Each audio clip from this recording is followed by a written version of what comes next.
નમસ્તે વિદ્યાર્થી મિત્રો, હું છું ભાર્ગવ લાઠિયા અને સ્વાગત છે તમારું ફરી પાછું આપણી આ એજ્યુકેશનલ એક્સપર્ટ યુટ્યુબ ચેનલ ઉપર. મિત્રો, આજે આપણે ધોરણ 7 ની અંદર વિષય વિજ્ઞાન અને ટેકનોલોજીમાં ગાલા સ્વાધ્યાય પોથીમાં ચેપ્ટર નંબર 4 જે આપણું ચાલે છે એસિડ બેઝ, બરાબર, એના ઓલરેડી 2 ભાગ આપણે આવી ગયા છે. તો આજે આપણે એનો લાસ્ટ વિડીયો છે તે જોવાના છે, જેમાં થોડાક તફાવત, વર્ગીકરણ અને એક પ્રયોગ છે, બરાબર. ચાલો તો શરૂઆત કરીએ પ્રશ્ન નંબર 7 થી કે ભાઈ તફાવતના બબે મુદ્દા આપો. 2 ગુણ છે એસિડ અને બેઝમાં. તો મિત્રો એકદમ સરળ અને સિમ્પલ છે કે ભાઈ એસિડ જે છે એ સ્વાદે ખાટા હોય છે, બરાબર, અને બેઝ જે છે તે સ્વાદે કેવા હોય છે? તુરા.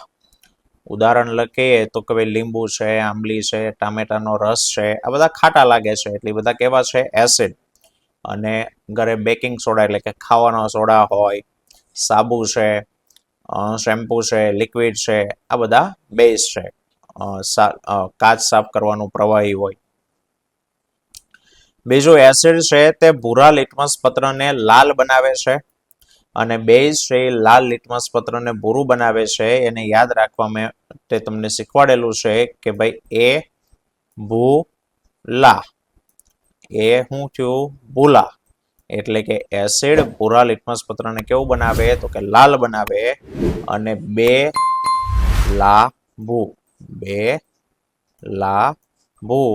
એટલે કે બેઝ જે છે એ લાલ લિટમસ પત્રને ભૂરું બનાવે. બીજો તફાવત છે એસિડ અને ક્ષારની વચ્ચેનો. તો સાહેબ એસિડ સેમ એઝ યુઝ્યુઅલ ઉપર લખ્યું એ પ્રમાણે એસિડ સ્વાદે ખાટા હોય છે, પણ ક્ષાર જે છે તો સાહેબ ખાટા પણ હોય, તુરા પણ હોય, ખારા પણ હોય, બરાબર. જેમ કે મીઠું ક્ષાર છે તો ખારું લાગે. ચલો બીજું છે કે ભાઈ એસિડ તે ભૂરા લિટમસ પત્રને લાલ બનાવે છે અને જે ક્ષાર છે એ ભૂરા કે લાલ લિટમસ પત્ર ઉપર કોઈ અસર કરતા નથી, કારણ કે મોટા ભાગના ક્ષાર તટસ્થ હોય. બધા જ તટસ્થ હોય એવું નથી કહેતા, મોટા ભાગના ક્ષાર તટસ્થ હોય. ત્રીજો તફાવત છે તફાવત બેઝ અને ક્ષાર. તો ક્ષાર વાળો એનો અહીંયા કોપી મારવાનો, બેઝ વાળો અહીંયા કોપી મારવાનો કે બેઝ છે એ સ્વાદે તુરા હોય છે, ક્ષાર માટે આપણે કીધું ખારા કે તુરા હોય. બેઝ સ્પર્શે ચીકણા હોય અને ક્ષાર સ્પર્શે ચીકણા હોતા નથી. બેઝ તો કે સાહેબ લાલ લિટમસ પત્ર એને ભૂરું બનાવે છે અને ક્ષાર તો કે ભૂરા કે લાલ લિટમસ પત્ર ઉપર કોઈ અસર કરતા નથી. ચલો હવે એમાં વર્ગીકરણ છે. તો મિત્રો એસિડ, બેઝ અને તટસ્થ પદાર્થોમાં વર્ગીકરણ કરવાનો છે. તો જે ખાટું લાગે એ એસિડ છે, જે તુરું લાગે એ બેઝ છે, બેઝિક પદાર્થ છે, અને જે ખાટું નથી અને તુરોય નથી એ તટસ્થ કહેવાય. ચાલો તો બોલતા જજો, બરાબર. નારંગીનો રસ, બોલો, ખાટો લાગે ને? તો એસિડ છે. દહીં તો કે એસિડ છે. સાબુ તો કે સાહેબ બેઝ કહેવાય. મીઠું તો કે તટસ્થ પદાર્થ છે. ફરી પાછો લીંબુનો રસ તો કે ખાટો, ખાટો એટલે એસિડ. બેકિંગ સોડા એટલે કે ઘરે ભજીયાની બનાવવા માટે વપરાતો બેકિંગ સોડા તો કે બેઝ છે. સુરો ખાર એટલે એનું નામ આપણે આગળ આપ્યું છે પોટેશિયમ નાઇટ્રેટ, એને કહેવાય KNO3. તો KNO3 શું છે? તો કે ભાઈ ક્ષાર છે, બરાબર. તો ક્ષાર એટલે ચોકડી કરું છું, બેઝની નીચે લાઈન કરું છું અને એસિડ હોય એ રાઉન્ડ, બરાબર. વિનેગર તો કે એસિડ છે. ખાંડ તો કે તટસ્થ પદાર્થ. મિલ્ક ઓફ મેગ્નેશિયા તો કે બેઝ.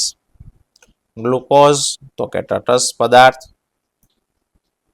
ધોવાનો soda base. આંબલીનું પાણી તો કે એસિડ. નિસ્યંદિત પાણી એટલે કે 100% શુદ્ધ પાણી, બરાબર, તો એ તટસ્થ છે. ભીંજવેલો ચૂનો તો કે બેઝ અને એમોનિયા પણ બેઝ, બરાબર. જો યાદ ન રહ્યું હોય તો અહીંયા લખેલું છે, તમે સ્ક્રીનશોટ છે તે લઈ શકો. ઓકે, ચાલો આગળ જોઈએ. મુદ્દાસર 4 ગુણની અંદર મિત્રો પ્રયોગ આપેલો છે કે ભાઈ નીચેના પ્રયોગનું આકૃતિ દોરીને વર્ણન કરો. પ્રયોગ છે કે ભાઈ એસિડ અને બેઝ વચ્ચે થતી તટસ્થીકરણની પ્રક્રિયાનો અભ્યાસ કરવો. તો આ પ્રયોગ માટે તો તમને જે આકૃતિમાં આપ્યા છે એટલા સાધનો, પહેલા તો 2-3 અલગ અલગ કસનળીઓની જરૂર છે, પછી ડ્રોપર, બરાબર, અને કસનળી મૂકવા માટેનું સ્ટેન્ડ, અને કસનળી પકડવા માટે કસનળી હોલ્ડર. તો આટલા સાધનો. પદાર્થોમાં કોણ કોણ લેવાનું છે? તો કે સાહેબ પદાર્થમાં તમારે જેની વચ્ચે પ્રક્રિયા અહીંયા કરવાની છે એ વસ્તુ, તો કે એક આપણી પાસે છે હાઇડ્રોક્લોરિક મંદ, બીજું છે મંદ સોડિયમ હાઇડ્રોક્સાઇડનું દ્રાવણ, અને ત્રીજું છે ફિનોપ્થેલિનનું દ્રાવણ, અને લિટમસ પત્ર, લાલ અને ભૂરું લિટમસ પત્ર આ પણ લેવાનું જરૂર છે. ચલો હવે કરવાનું શું છે સાંભળજો કે સાહેબ સૌ પ્રથમ એક કસનળીની અંદર મંદ હાઇડ્રોક્લોરિક એસિડ લો, બીજી કસનળીની અંદર NaOH નું દ્રાવણ, અને ત્રીજીમાં થોડુંક ફિનોપ્થેલિન લો. હવે એમાંથી એક કસનળીમાં જે HCl લીધું એમાંનું થોડુંક HCl એક બીજી કસનળીમાં તમે લો. રેડી? ચલો HCl લીધું. હવે એની અંદર ફિનોપ્થેલિનના દ્રાવણના 1 કે 2 ટીપા એની અંદર પાડો, 2-3 ટીપા નાખો. તમને ખબર હોવી જોઈએ કે સાહેબ ફિનોપ્થેલિન એસિડની હારે કોઈ રંગ આપતો નથી, એટલે એસિડમાં જો ફિનોપ્થેલિન ઉમેરો તો દ્રાવણ કેવું બને? રંગવિહીન થઈ છે. બરાબર છે? એટલે અહીંયા કોઈ રંગ દેખાશે નહીં. હવે તમારે ધીમે ધીમે ડ્રોપરની મદદથી ટીપે ટીપે શું ઉમેરવાનું છે? તો કે NaOH એની અંદર ઉમેરતા જાઓ. આ HCl અને ફિનોપ્થેલિન વાળી કસનળી છે એની અંદર ટીપે ટીપે તમે NaOH ને ઉમેરતા જાઓ. અને શું થાય છે? તો કે સાહેબ જેવું ટીપું NaOH નું નાખશો એટલે ગુલાબી રંગ આવશે, પણ તમે કસનળીને હલાઈ નાખશો એટલે ગુલાબી રંગ દૂર થઈ જશે. ફરી પાછું ટીપું નાખો, પાછો રંગ આવશે.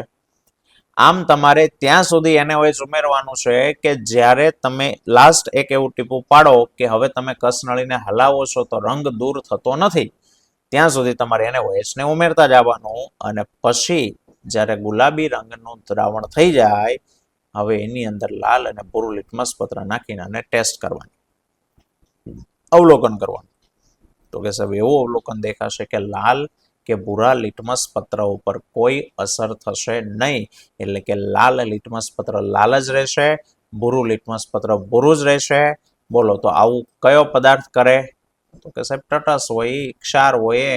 તો એનો અર્થ કે અહીંયા જે પ્રક્રિયા થઈને પદાર્થ બન્યો એ નથી એસિડ કે નથી બેઝ, એ શું છે? તો કે ક્ષાર અને પાણી છે. રેડી? તો આ એક પ્રયોગ છે, જોઈ લો પદ્ધતિ. કસનળી લો, ડ્રોપરની મદદથી તેમાં હાઇડ્રોક્લોરિક એસિડ ચોથા ભાગ જેટલું છે તે ઉમેરો. કસનળીમાં 2-3 ટીપા ફિનોપ્થેલિનના નાખો, કસનળીને હળવેથી હલાવો અને દ્રાવણનો રંગ જોવો તો કોઈ ફેરફાર દેખાશે નહીં. હવે તો કે હાઇડ્રોક્લોરિક એસિડ વાળી કસનળીમાં ડ્રોપરની મદદથી સોડિયમ હાઇડ્રોક્સાઇડના દ્રાવણનું એક ટીપું ઉમેરતા જાઓ અને કસનળીને હલાવતા જાઓ. કસનળીમાંનું દ્રાવણ આછા ગુલાબી રંગનું થઈ જાય ત્યારે NaOH ઉમેરવાનું બંધ કરી દો. અને હવે જે મિશ્રણ બન્યું છે એમાં લાલ અને ભૂરું લિટમસ પત્ર દાખલ કરી અને અવલોકન કરો. તો અવલોકન કે સાહેબ કસનળીમાં મળેલા દ્રાવણની ભૂરા અને લાલ લિટમસ પત્ર ઉપર અસર થતી નથી. અને નિર્ણય આમ કહી શકાય કે સાહેબ એસિડ બેઝ વચ્ચે પ્રક્રિયા થઈ, એસિડ અને બેઝિક ગુણધર્મો નાશ પામે અને તટસ્થ પદાર્થ ઉત્પન્ન થાય, સાથે સાથે થોડીક ગરમી છૂટી પડે. આ પ્રક્રિયા એને તટસ્થીકરણ કહેવાય. બરાબર? તો આ ચોપડીની પ્રવૃત્તિના કોષ્ટક લખ્યા, કોણ કોની હારે કેવો રંગ છે તે આપે છે. ઓકે, ચાલો તો મિત્રો આ તો આજનો આપણો ટોપિક. આવતા વિડીયોમાં ફરી પાછા મળીશું. ત્યાં સુધી જય હિન્દ, જય ભારત.